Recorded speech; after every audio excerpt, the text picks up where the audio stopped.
அண்மை செய்தியை பார்த்து வருகிறோம். ஜெர்மனி மற்றும் இங்கிலாந்து நாடுகளுக்கு அரசுமுறை பயணம் மேற்கொண்ட முதலமைச்சர் சென்னை வந்தடைந்திருக்கிறார். அந்த காட்சிகளையும் பார்த்து வருகிறோம். ஜெர்மனி மற்றும் இங்கிலாந்து நாடுகளுக்கு அரசுமுறை பயணமாக முதலமைச்சர் மு.க.ஸ்டாலின் சென்றிருந்த நிலையில் தற்பொழுது சென்னை திரும்பியிருக்கிறார். சென்னை விமான நிலையத்தில் திமுக தொண்டர்கள் மற்றும் நிர்வாகிகள் சார்பில் அவர்களுக்கு உற்சாக வரவேற்பு அளிக்கப்பட்டு வருகிறது. கடந்த மாதம் 30ஆம் தேதி ஜெர்மனி மற்றும் இங்கிலாந்து நாடுகளுக்கு அரசுமுறை பயணமாக முதலமைச்சர் மு.க.ஸ்டாலின் சென்னையிலிருந்து புறப்பட்டார். முதலமைச்சர் மு.க.ஸ்டாலின் ஜெர்மனி மற்றும் இங்கிலாந்து பயணங்கள் மூலமாக தமிழ்நாட்டிற்கு ரூபாய் 15,516 கோடி முதலீடுகள் ஈர்த்து வந்துள்ளார். தற்பொழுது விவரங்களை வெங்கட்ரமணன் வழங்க தொடர்ந்து கேட்கலாம்.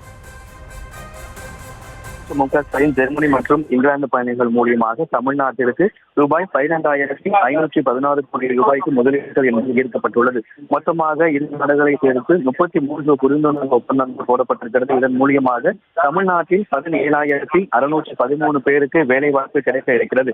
இதில் ஜெர்மனி நாட்டில் மட்டும் 15,320 பேருக்கு வேலை கிடைக்கும் வகையில் ஜெர்மனி நாட்டைச் சேர்ந்த 26 நிறுவனங்கள் மூலியமாக ரூபாய் 7,020 கோடி ரூபாய்க்கு புரிந்துணர்வு ஒப்பந்தம் என்பது போடப்பட்டிருக்கிறது. ஜெர்மனியை தொடர்ந்து இங்கிலாந்து நாட்டிற்கு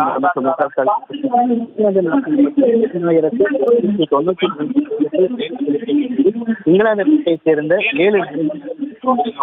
8,096 கோடி ரூபாய்க்கு புரிந்துணர்வு ஒப்பந்தங்கள் போடப்பட்டிருக்கிறது. இந்த இரு நாடுகளை சேர்ந்து ஒட்டுமொத்தமாக இந்த இரு நாட்டையும் சேர்ந்து தமிழ்நாட்டிற்கு ரூபாய் 15,516 கோடி ரூபாய் முதலீடுகள் ஈர்க்கப்பட்டிருக்கிறது. மொத்தமாக 33 புரிந்துணர்வு ஒப்பந்தங்கள் மூலியமாக 17,613 பேருக்கு இந்த வேலை வாய்ப்பு கிடைக்க இருக்கிறது.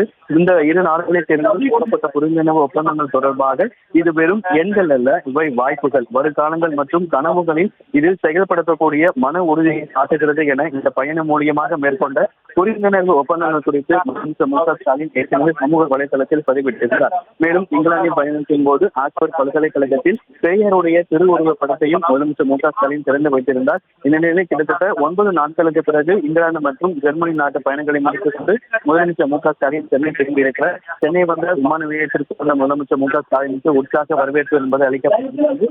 விமான நிலையத்திற்கு வெளியிலேயும் தொண்டர்கள் கொண்டிருக்கிறார்கள்.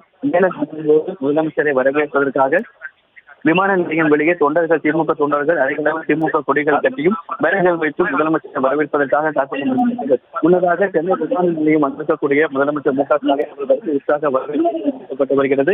இன்னும் சற்று நேரத்தில் இந்த வெளிநாடு பயணங்கள் தொடர்பாக தமிழ்நாட்டிற்கு தொழில் முதலீடுகள் தொடர்பாக சந்தித்து விரிவாக இந்த இரு நாடுகளுக்கு மேற்கொண்ட பயணம் சுற்றுப்பயணம் தொடர்பாக எவ்வளவு முதலீடுகள் அளிக்கப்பட்டுள்ளது தொடர்பாக இன்னும் சற்று நேரத்தில் முதலமைச்சர் மு.க.ஸ்டாலின் செய்தியாளர்களை சந்திக்க இருக்கிறார். குறிப்பாக இங்கிலாந்துல ஆக்ஸ்போர்ட் பல்கலைக்கழகத்தில் பெரியாருடைய திருவுருவம் படம் என்பது திறக்கப்பட்டது. அதே போல அம்பேத்கருடைய வாழ்ந்த இல்லத்தில் முதலமைச்சர் மு.க.ஸ்டாலின் சென்னையில் ஜியு போப் உள்ளிட்ட அவருடைய இந்த கல்லறைக்கும் அவர் சென்றிருந்தார். கிட்டத்தட்ட 9 நாட்கள் பயணத்தை முடித்துக் கொண்டு ஜெர்மனி மற்றும் இங்கிலாந்து நாடுகளுக்கு சுற்றுப்பயணம் மேற்கொண்டு 9 நாட்களுக்கு பிறகு சென்னை வந்திருக்கக்கூடிய முதலமைச்சர் மு.க.ஸ்டாலினுக்கு சென்னை விமான நிலையத்தில் உற்சாக வரவேற்பு என்பது அளிக்கப்பட்டிருக்கிறது. காலை முதலே அமைச்சர்கள், சட்டமன்ற உறுப்பினர்கள், நாடாளுமன்ற உறுப்பினர்கள் சென்னை விமான நிலையத்தில் காத்திருந்தனர். இந்த நிலையில் தற்பொழுது சென்னை விமான நிலையத்திற்கு முதலமைச்சர் மு.க.ஸ்டாலின் வருகை புரிந்திருக்கிறார். இன்னும் சில நிமிடங்களில் முதலமைச்சர் மு.க.ஸ்டாலின் சென்னை விமான நிலையத்தில் இந்த வெளிநாட்டு பயணம் தொடர்பாக செய்தியாளர்களை சந்திக்க இருக்கிறார். அதற்கு ஏற்பாடுகள் என்பது செய்யப்பட்டிருக்கிறது. இங்கு சென்னை வந்த முதலமைச்சர் மு.க.ஸ்டாலினை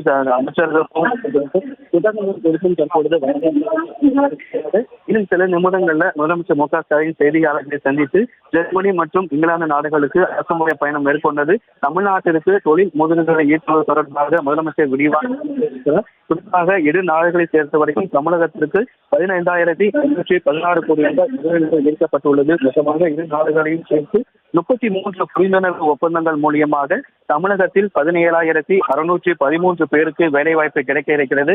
இந்த 9 நாட்கள் சுற்றுப்பயணத்தை முடித்துக் கொண்டு சென்னை திரும்பிய முதலமைச்சர் மு.க.ஸ்டாலினுக்கு விமான நிலையத்தில் உற்சாக வரவேற்பு என்பது அளிக்கப்பட்டது. இன்னும் சில நிமிடங்களில் அவர் செய்தியாளர்களை சந்தித்து இந்த தமிழ்நாட்டிற்கு தொழில் முதலீடுகளை ஈர்த்துள்ளது தொடர்பாக அவர் விரிவாக